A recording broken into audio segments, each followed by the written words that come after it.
bienvenue sur TV Découverte, dans le cadre de notre série sur les troubles du spectre de l'autisme. Je m'appelle Frédéric et voici Florian. Bonjour tout le monde. Les troubles anxieux chez les personnes autistes sont souvent liés à des difficultés à comprendre leur environnement, à gérer leurs émotions et à interagir socialement. Les personnes autistes peuvent ressentir de l'anxiété face à des changements imprévus, des situations sociales stressantes et à des stimulations sensorielles excessives ou à des situations où elles ne contrôlent pas leur environnement. Comme à notre habitude, nous n'allons pas vous laisser sans illustrer nos propos. Cette fois, nous allons voir Fred qui se déplace dans la foule de la fête de la musique de Neuchâtel en 2025.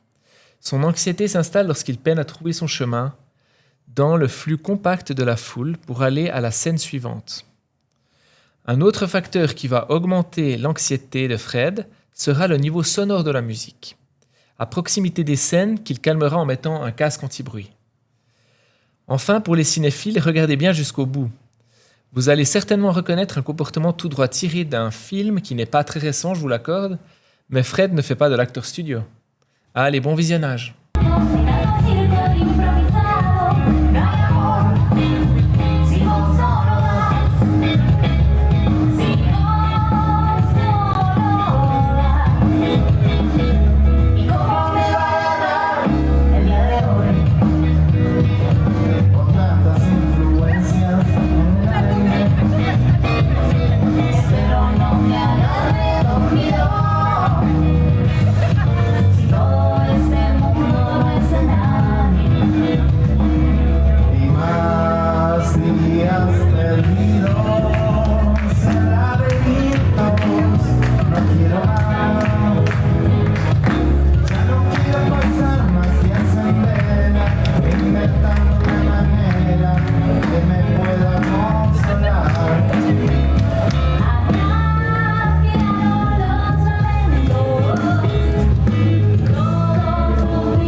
Dans ces différents exemples, nous voyons que Florian a une attitude opposée à la mienne dans le sens où il est très à l'aise un peu partout dans cette fête de la musique et peu importe le niveau sonore ou la taille de la foule, on a vraiment l'impression qu'il est comme à la maison.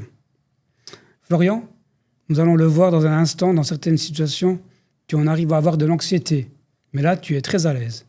Quels sont les facteurs qui te permettent d'avoir une pareille aisance ? Moi, je pense que selon les personnes, on peut être plus ou moins sensible, hyposensible, hypersensible. Et moi, au milieu d'une foule, je suis à l'aise. C'est vrai que c'est quelque chose que j'ai appris ou que j'ai intégré en pratiquant. Et plus je le pratiquais, plus j'étais à l'aise. Et voilà. Merci Florian pour tes explications. Dans la parodie que nous vous proposons de voir maintenant, nous allons découvrir comment Florian va réagir dans une situation de crise d'anxiété.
Entrez seulement.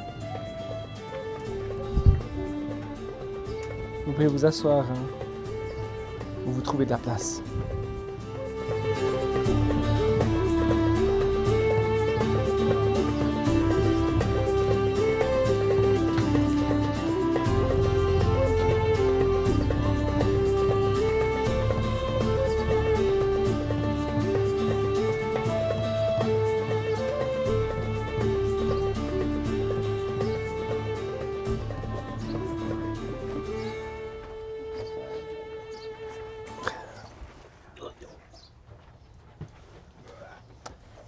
Très bien. Est-ce que vous connaissez tous Indiana Jones et les aventuriers de l'Arche perdue? Oui. Très bien. Est-ce que vous savez, enfin vous vous souvenez de ce qui se passe à la fin, avant que Indiana Jones, oui?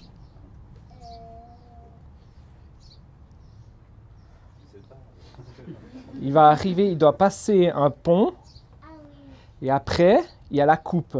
Mais pour le pont, il est invisible. Vous vous souvenez de ça? Ah oui. Oui. Et du coup, le petit message de cette scène, c'est qu'il faut avoir confiance. Indiana Jones doit avoir confiance pour passer le pont. Je ne sais pas si vous vous souvenez, il doit mettre le pied dans le vide, comme ça, pour passer le pont, et ensuite trouver le Graal. Et je trouve que c'est une belle métaphore de confiance. C'est-à-dire que par la confiance, on arrive à beaucoup de choses. Et du coup, voici le Graal. Et si vous avez confiance, vous pouvez boire de l'eau et avoir la vie éternelle.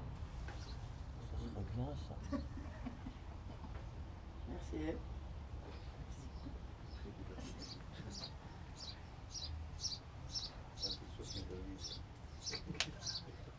Je suis immortel.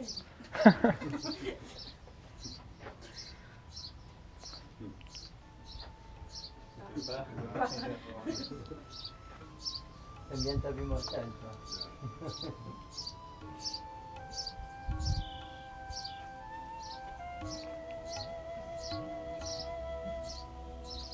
Ah.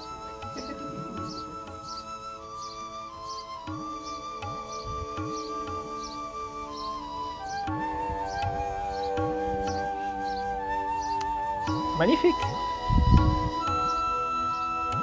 Vie éternelle à tous.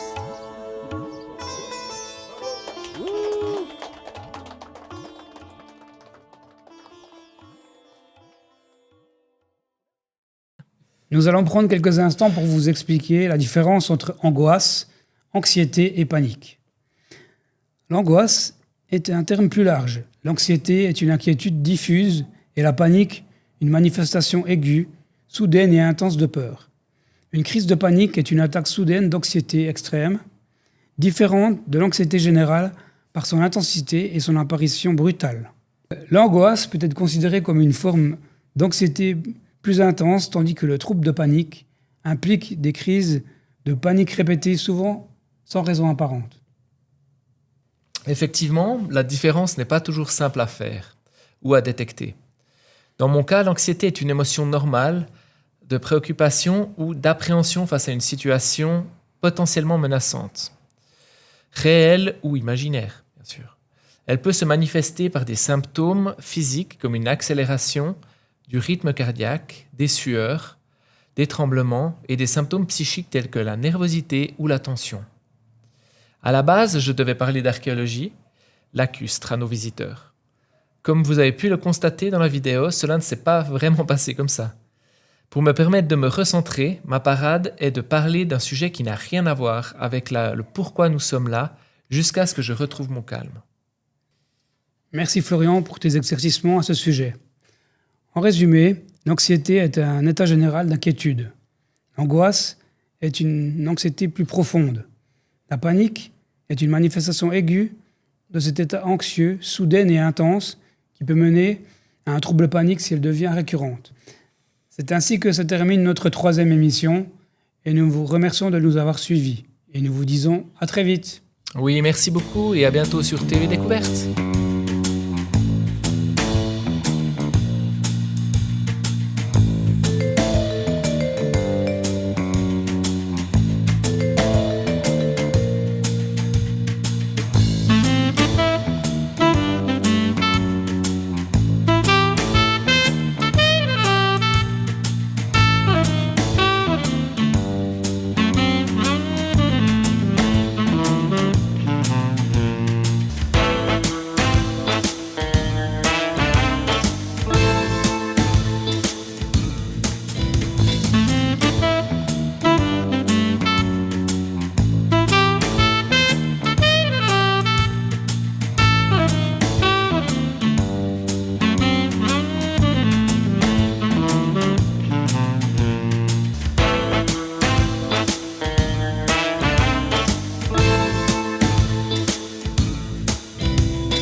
Thank